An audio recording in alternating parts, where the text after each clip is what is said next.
Hello friends, let us study the factor endowment and Heckscher-Ohlin theory. Today's topic is General Equilibrium Framework of International Trade.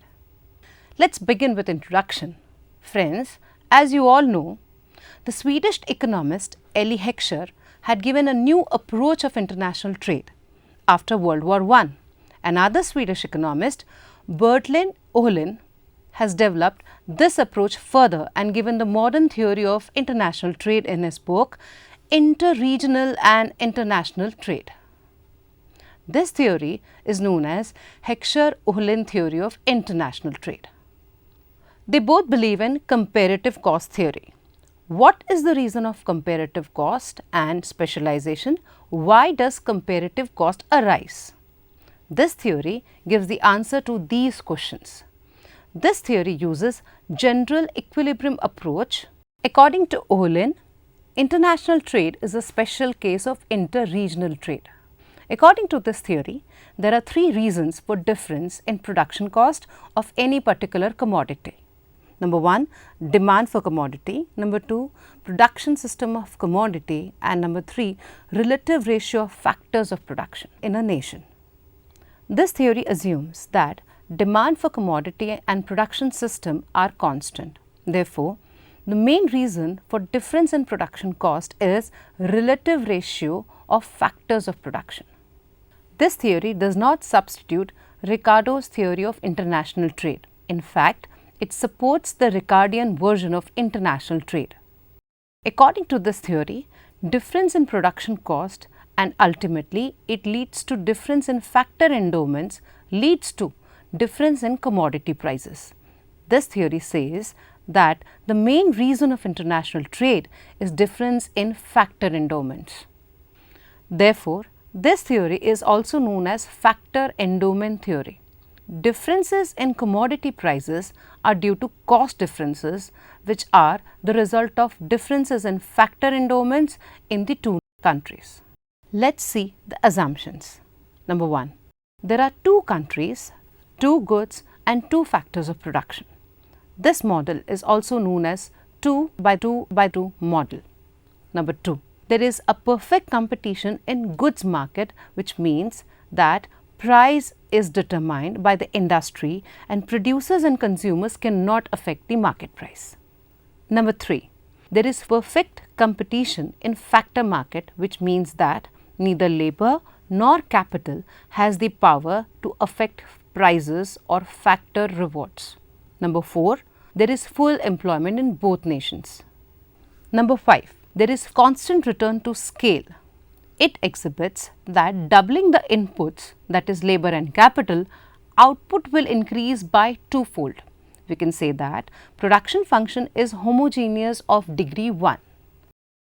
If we double the amount of labor and keep capital constant, output will increase less than the increase in the amount of labor. It shows the diminishing returns to labor. Similarly, there is diminishing returns to capital also. Number 6, we can know the abundance of goods. One cannot change the abundance of goods. Number 7, there is free trade between two nations. There are no restrictions like tariffs, quota, etc.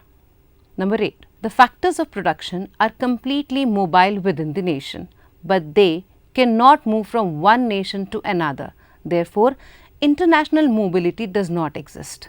We can say that one labor can move from Mumbai to Ahmedabad, but he or she cannot move from Mumbai to New York.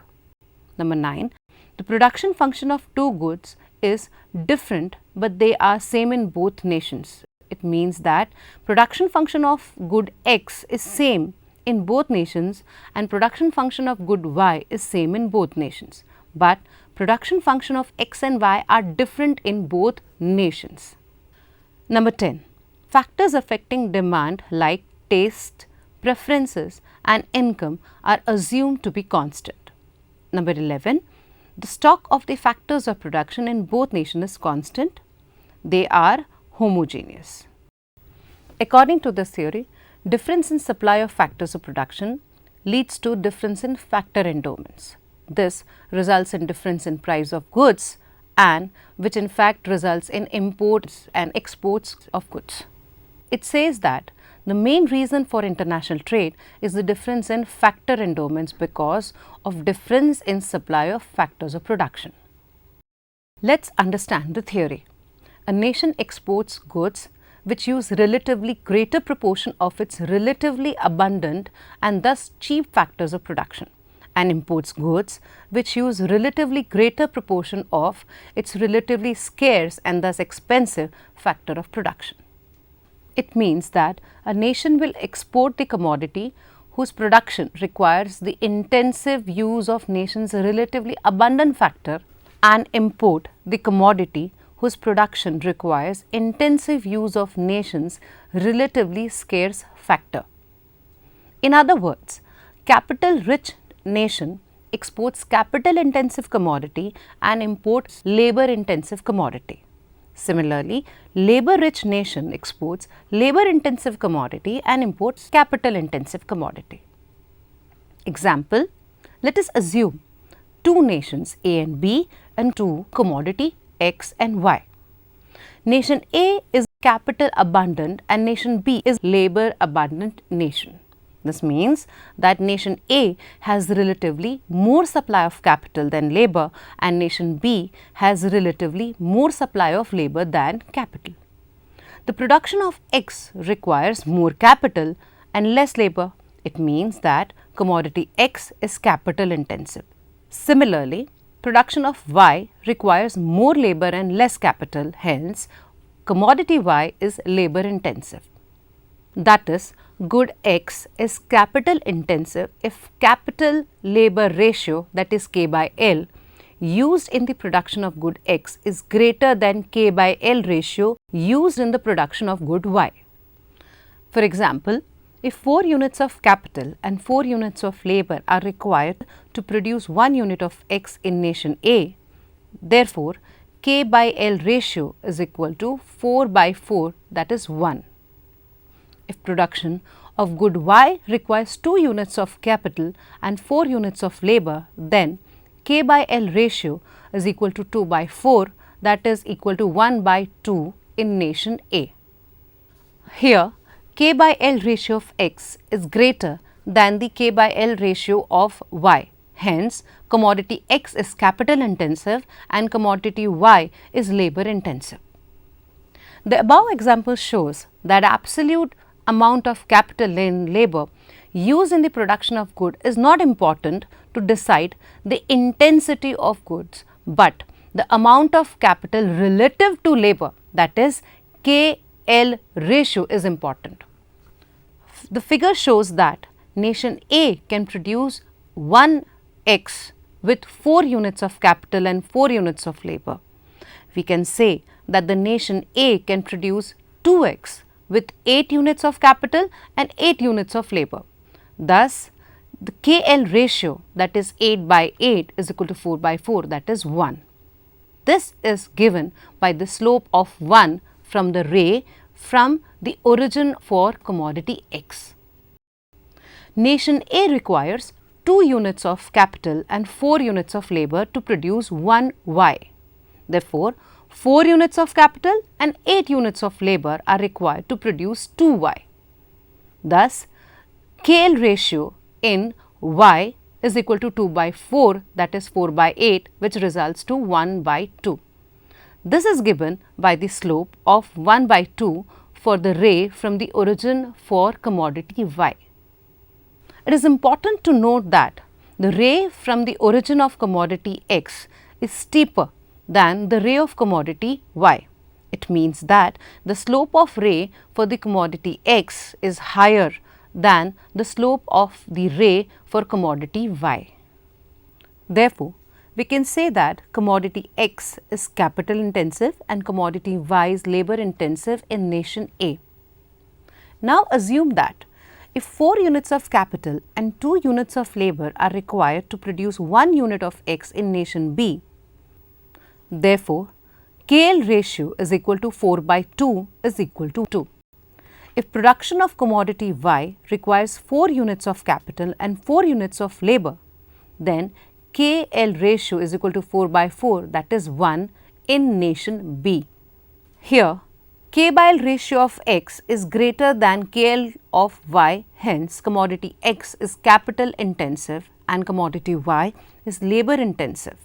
This is clear from the figure. Now, it is important to note that the ray from the origin for commodity X is steeper than the ray for commodity Y. It means that the slope of the ray for commodity X is higher than the slope of the ray for commodity Y. Therefore, we can say that commodity X is capital intensive and commodity Y is labor intensive in nation B. Commodity X and commodity Y are capital and labor intensive respectively in both nations. Let's discuss the factor abundance and production possibility frontier. We can define factor abundance in two ways. Number 1 in terms of physical units and number 2 in terms of relative factor price.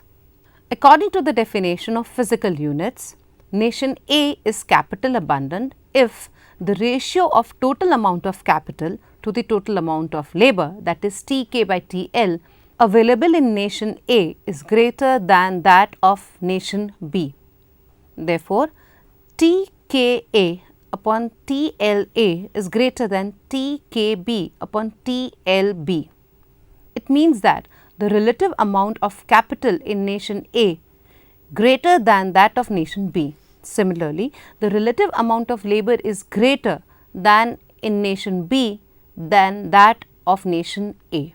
According to the definition of relative factor price, nation A is capital abundant if the ratio of the interest rate, that is price of capital, to wage rate, that is price of labor, is lower than that of nation B. Therefore, Pk by Pl of nation A is less than Pk by Pl of nation B, that is equal to R by W of A is less than R by W of B, where R stands for rate of interest and W stands for wage rate. The reason for this is nation A has relatively more capital than labor and hence capital is relatively cheaper than labor in nation A. Similarly, nation B has relatively more labor than capital and hence labor is relatively cheaper than capital in nation B. Therefore, we can say that nation A is capital abundant nation and nation B is labor abundant nation. Production possibility frontier. A production possibility frontier, that is PPF, is locus which shows the combinations of two or more goods that can be produced by using given factors of production. In our example, nation A is capital abundant nation and commodity X is capital intensive commodity. Nation B is labor abundant and commodity Y is labor intensive commodity. Therefore, nation A can produce more of commodity X and nation B can produce more of commodity Y. This gives the PPF of nation A and nation B. Consider the following figure. According to the figure, commodity X is measured on X axis and commodity Y is measured on Y axis. Number 1. Nation A can produce more of commodity X and less of commodity Y because nation A is capital abundant nation and commodity X is capital intensive. Nation A can produce maximum OS amount of X and maximum OR amount of Y. Therefore, OS is greater than OR. Number 2. Nation B can produce more of commodity Y and less of commodity X because nation B is a labor abundant nation and commodity Y is labor intensive. Nation B can produce maximum OP amount of Y and maximum OQ amount of X. Therefore, OP is greater than OQ. Number 3. PPF of nation A is flatter and wider than PPF of nation B. It indicates that nation A can produce relatively more of commodity X and nation B can produce relatively more of commodity Y. Let us study the general equilibrium framework of Heckscher-Ohlin theorem. The general equilibrium framework of the H-O theorem can be summarized with the use of the following figure. The factor price is determined by the supply and demand of factors. We need factors of production to produce commodity. It means that the demand of factors of production is the result of demand for commodities. The price of factor of production in technology determines the price of the final commodity. The price of factors of production is different and hence the price of commodity is different. The difference in relative commodity prices among nations then determines comparative advantage and the pattern of trade. Consider the figure. This figure shows the production frontier of nation A and nation B. According to our example, nation A is capital abundant and commodity X is capital intensive. Hence, nation A can produce more of commodity X. Nation B is labor abundant and commodity Y is labor intensive. Hence, nation B can produce more of commodity Y. We assume that two nations have equal taste. Therefore, both nations face same indifference map. IC1 is common for both the nation, is tangent to nation A's PPF at point A and nation B's PPF at point B. Both nations can reach IC1 in isolation. It means that point A and B exhibit their equilibrium points of production and consumption in the absence of trade. The relative commodity price is PA in nation A and PB in nation B. Since PA is less than PB, nation A has comparative advantage in commodity X and nation B has comparative advantage in commodity Y. Another figure shows that nation A specializes in commodity X and nation B specializes in commodity Y. Specialization in production will continue until nation A has reached point P and nation B has reached point P1. At point P and P1, PPFs of two nations are tangent to a common relative price line PL. Nation A will export commodity X and in exchange for commodity Y and consume at point E on IC2. Trade triangle is PCE. Nation B will export commodity Y and in exchange for commodity X and consume at point E1 on IC2.